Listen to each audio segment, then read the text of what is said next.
Welcome to another episode of Casual Citizen, an ongoing series about the upcoming first-person MMO Star Citizen by Cloud Imperium Games. I'm your host, Alyciana, from the Mystic Worlds Gaming blog. This week, we're taking a departure from discussing game mechanics to explore the fictional content CIG releases. The fiction provides a backstory for the universe we're all anxiously awaiting to inhabit. I'll be sprinkling these in on a regular basis. Sit back, relax, and enjoy.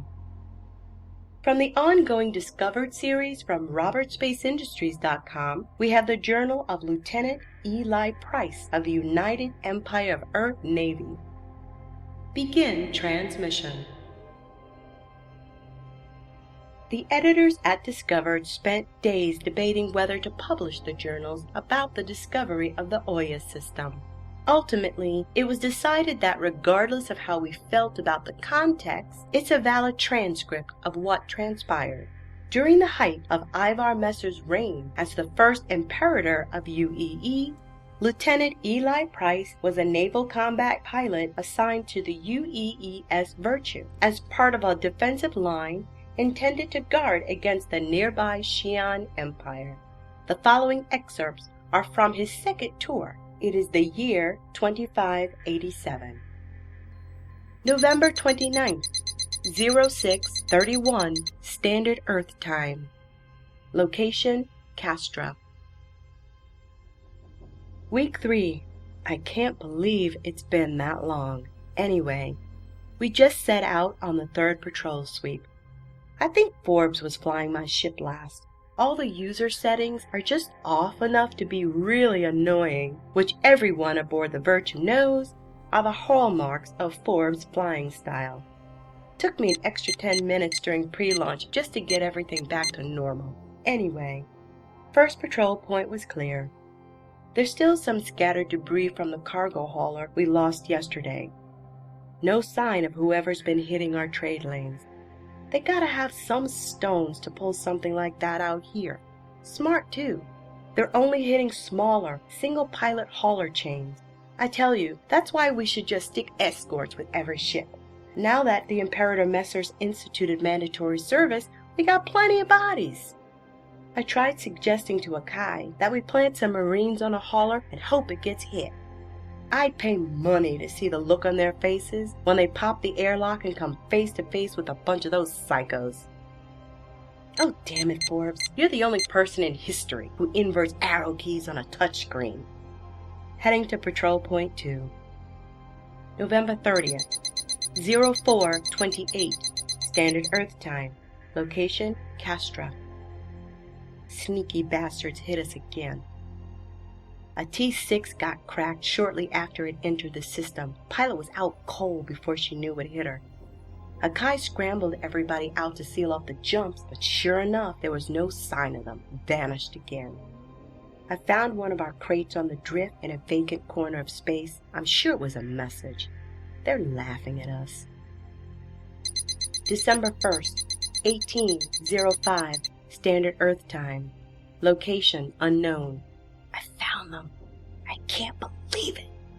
Sorry, I'll start over.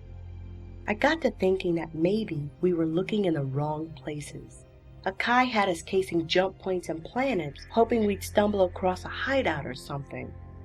I was thinking, what if the crate wasn't left intentionally? If they're trying to get our attention, there are plenty of better spots to dump it. So I went back to where I found it and waited. I watched that box tumble gently for hours.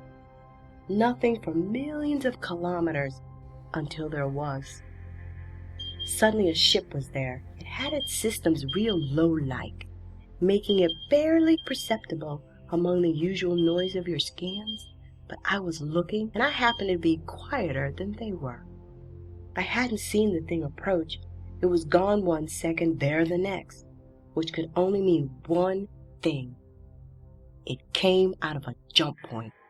That's how they've managed to dodge us for so long while we were racing to seal off the borders like idiots.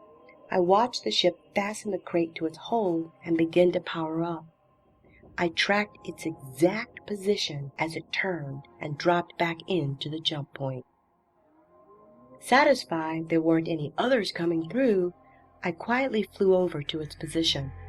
I thought about sending a comm for support, but I knew Akai would pull some ranking officer crap and claim the jump point discovery for himself. Then it hit me, what I was about to do. I read accounts about manually traversing jump points, and yeah, I'd always thought it would be awesome to try it. Now, faced with the reality of doing it, was scary as hell. I matched the exact angle of approach, started the nav recorder, and kicked off the jump drive. I moved forward, and nothing seemed to happen at first when the ship was yanked into interspace. I wish I could remember exactly what I did, but it was all blind terror and instinct. It felt like a moment and an eternity. Then it was over. My scanners were unable to identify any points of interest. That's when I knew it was a new system. Such an unbelievable feeling. I might even get to meet Ivar Messer for this. That wouldn't be unheard of, would it? Right? I mean, come on, this is a new system. Who knows what resources could be here? My mind raced through all of the possibilities of what this could mean for humanity before I remembered what led me here. I headed toward the planet that was looming near the jump, and sure enough, I found the outlaws staging there. I was able to keep my sig low enough to observe them. As I made exhaustive notes of their ship numbers, classes, armaments, and defenses, something seemed off. Tapping into their comm, I picked up that they had received a tip about another of our convoys moving through the system. This one had some juicy cargo with only a pair of fighter escorts. They debated about whether to hit it or not. One of the voices, I couldn't tell if he sounded older or was just weary, staunchly opposed the attack. Not because of any tactical reason, but because he knew that combating the escort would lead to death for one side or the other, and he refused to cross that line, as he put it, regardless of how he felt about the regime. Again, his words. It was weird. They didn't seem like the criminal syndicates we'd clashed with in the past. They seemed like regular people. Thinking back on the haulers they hit, I guess they only took things they could use for survival. I don't know. I'll keep listening. December 2nd, 07:56, Standard Earth Time. Location, Castra. As I returned to the Virtue, needless to say, I was a little conflicted. This was hardly the bloodthirsty, amoral outlaw group I had pictured in my head when we were trying to hunt them down. They were just trying to carve out a living for themselves in this unknown system, away from the rest of humanity. But they were breaking the law and stealing. No matter the logic, why are they different from a criminal who steals for greed? These people are self-serving too. There are people who work for a living, who are working to make Messer's vision of a better humanity come to life. They don't get to abandon their responsibilities and what's right just because they disagree. No. They should be held to the same standard as me. I marched up to the bridge and reported everything I found. December 2nd, 13:23, Standard Earth Time. Location, Castra. Strike teams secured the system and were able to reclaim the stolen cargo. They wiped out all of the inhabitants, caught them as they tried to flee the system.